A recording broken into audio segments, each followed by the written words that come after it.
Это памятник выдающемуся советскому деятелю польского происхождения Дзержинскому Феликсу Эдмундовичу.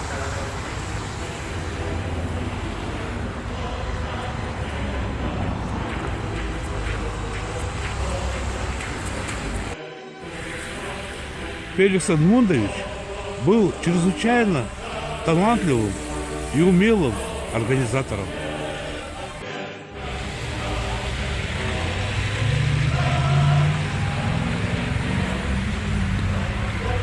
Памятник находится на улице Дзержинского, а вдали виднеется площадь Орджоникидзе. Орджоникидзе был другом Феликса Эдмундовича. Рядом с памятником расположились здания силовых ведомств. С одной стороны ФСБ, а с другой стороны МВД. Площадь Орджоникидзе.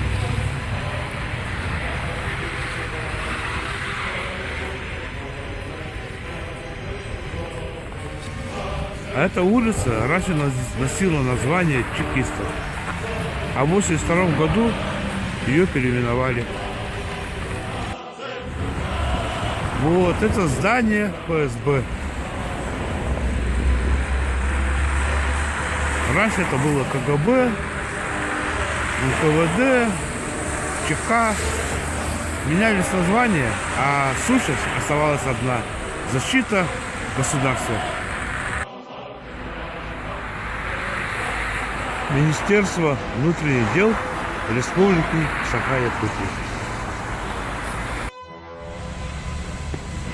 Феликс Эдмундович, будучи председателем Высшего совета народного хозяйства, считал основным фактором развития промышленности ориентацию на широкий крестьянский рынок. Выступал за развитие мелкой частной торговли и ее защиту от местных администраторов.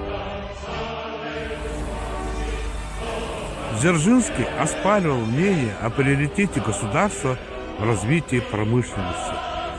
Он считал необходимым радикально изменить систему управления государством, чтобы преодолеть бюрократию, полагая в противном случае, что страна найдет своего диктатора, который похоронит все результаты революции. Что и произошло. Феликс Эдмундович рано ушел из жизни.